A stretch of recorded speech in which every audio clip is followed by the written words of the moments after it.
So the Bible is the book of the dead. It's not the book of the living. In our African spirituality, God is the first ancestor. So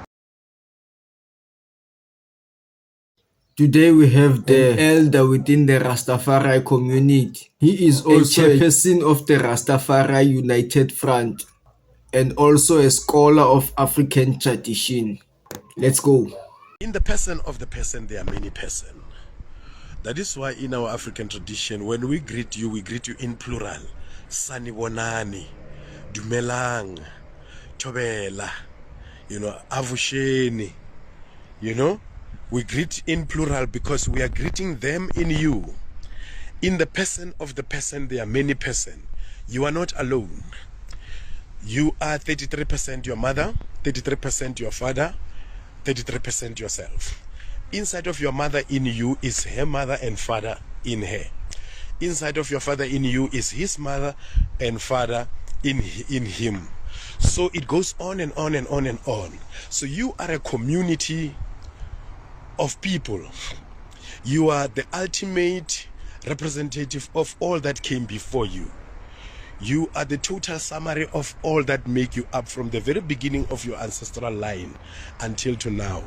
That line, it goes back to the first ancestor, which is what we call God. In our African spirituality, God is the first ancestor. So now, that being the case, ancestral system is our African system. Your DNA, your build-up, your DNA makeup is what we refer to as ancestors. They are the building block of your existence. So you can't say, I don't believe in ancestors. This is pagan. Ancestors there's nothing to believe in. It's not a religion. You don't have to believe in ancestors. You have to acknowledge the ancestors. So there is no such thing as ancestral worship, like most European sociologists and anthropologists and scholars have came here and said, we Africans, we worship ancestors. We are engaging in ancestral worship. We don't have such thing. We don't have such thing. It's not our thing. We don't worship ancestors. We don't believe in ancestors. We don't have a word for ancestor worship. When we say Riapahla, when we say Pabadimu, when we say Musebetsi wa Badimu, none of these words is equals to ancestor worship or translate to ancestor worship. There is no African word for ancestor worship. We don't have such thing. So Rebolela ka Badimu. Now, Badimu, this form part of our African trinity. We Africans, we the Bantu people, have a trinity of Mudimu, Badimu, Lebotu. Now, these are represented by the 3 stones that we use when we make fire. We use 3 stones. So anywhere in Africa, when you travel, you find people who use 3 stones when they make fire. You must know that we share common ancestral origin.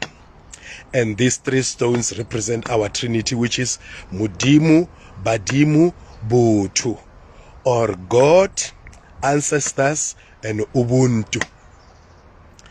So now, when we talk of ancestor, we don't talk of ancestor worship. We don't talk of ancestral religion. We talk of a true homage that one pay to his foreparents who lived before him. So acknowledging that those who came before you is not a worship, it's a homage. So we don't engage in ancestral worship. We don't worship our ancestors. So it is a misnomer and misrepresentation of African facts that we need to clarify.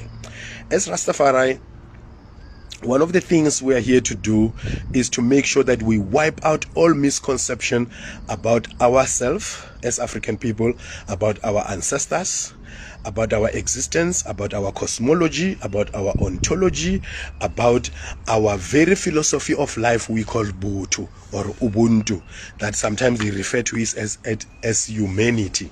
Ubuntu or Butu does not mean humanity, So yes, it's about humanizing the human. It's about the humanization of the human, but it does not mean humanity. That is a vulgarization of it by Western scholars. Come up and say they don't believe in ancestors and come up and read the Bible and start to mention ancestors of other people, Abraham, Isaac, and Jacob.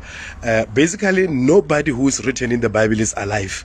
Even those 3 people that were raised from the dead, you know, I think Jesus rose 2, Elijah rose 1 from the dead. Even those who were rose from the dead, they were rose from the dead to come and die. None of them is alive. The people, they said Jesus rose Lazarus from the dead. Lazarus is dead. So everybody from Genesis to Revelation is dead. So the Bible is the book of the dead. It's not the book of the living. Enjoy this video. Press like and subscribe. See you on the next one. Let's go.